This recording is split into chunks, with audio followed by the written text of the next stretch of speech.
Hello बच्चों, चलिए प्रश्न को पढ़ते हैं और समझते हैं। मान ज्ञात कीजिए और हमें एक समाकलन दिया है एक्स की घात 4 प्लस 1 और बटे में एक्स की घात 2 प्लस 1 डीएक्स, अर्थात हमें इस समाकलन का मान ज्ञात करना है।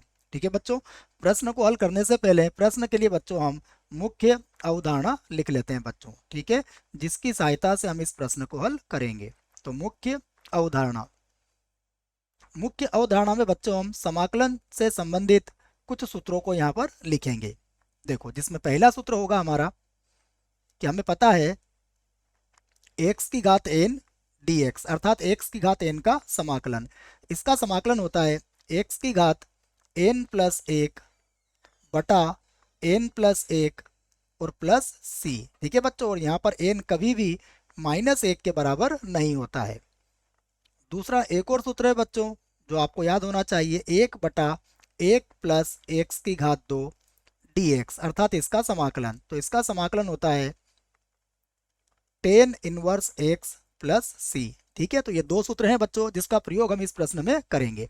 आइए प्रश्न को हल करते हैं और प्रश्न को आई के बराबर मान लेते हैं। तो माना हमारा जो प्रश्न है वह आई के बराबर है। तो आई बराबर हो जाएगा एक्स की घात 4 प्लस एक और एक्स की घात 2 प्लस एक और डी एक्स। ठीक है बच्चों, देखो यह इसमें कोई भी सूत्र नहीं लग सकता है बच्चों। तो यहाँ पर हम क्या करेंगे, एक्स की घात 4 में एक तो घटा देंगे बच्चों और एक जोड़ देंगे। ठीक है बच्चों, एक घटा रहे हैं और एक जोड़ रहे हैं जिससे कि इस पर कोई फर्क नहीं पड़ेगा। और यहाँ पर है एक्स की घात 2 प्लस एक और ये हो जाएगा बच्चों डी एक्स। अब देखिए हम इसको इस प्रकार भी लिख सकते हैं, आई बराबर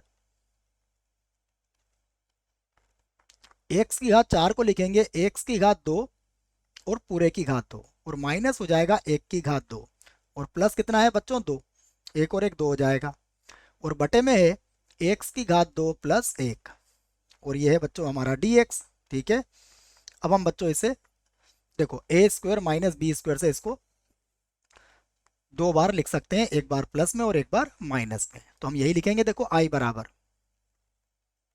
बराबर होगा समाकलन, ये होगा एक्स की घात 2 माइनस एक और यहाँ लिख लेंगे हम एक्स की घात 2 प्लस एक और प्लस है हमारे पास 2।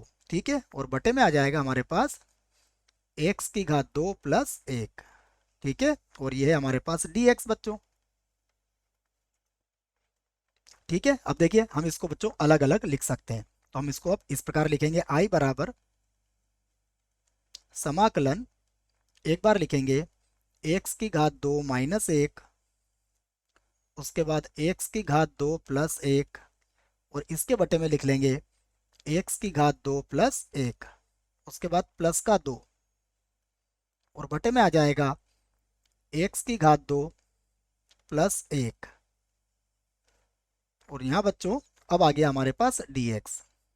अब देखिए ये होगा आई बराबर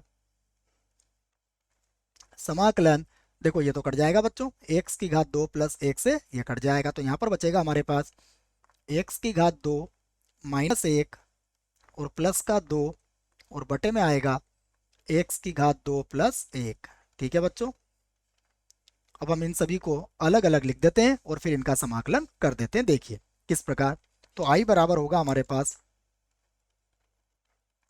पहले समाकलन में आएगा एक्स की घात 2 और हो जाएगा डी एक्स माइनस, उसके बाद होगा एक डी एक्स, उसके बाद होगा प्लस का 2 और एक बटा एक प्लस एक्स की घात 2 डी एक्स। ठीक है बच्चों, ये सब मैंने आई के बराबर लिख दिया है और इन सब से संबंधित सूत्र बच्चों मैंने लिख दिए हैं।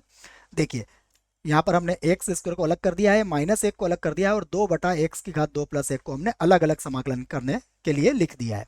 अब देखिए यहाँ पर लिखेंगे हम, तो एक्स की घात 2 का समाकलन होगा एक्स की घात 2 प्लस एक और बटे में भी आ जाएगा बच्चों 2 प्लस एक और माइनस एक का समाकलन होगा बच्चों एक्स, उसके बाद प्लस 2, एक बटा एक प्लस एक्स की घात 2 का समाकलन होगा टेन इनवर्स एक्स और समाकलन होने के बाद बच्चों एक अचर सी का प्रयोग हम यहाँ पर कर लेंगे। ठीक है, तो देखो बच्चों हमारा अब उत्तर आ चुका है।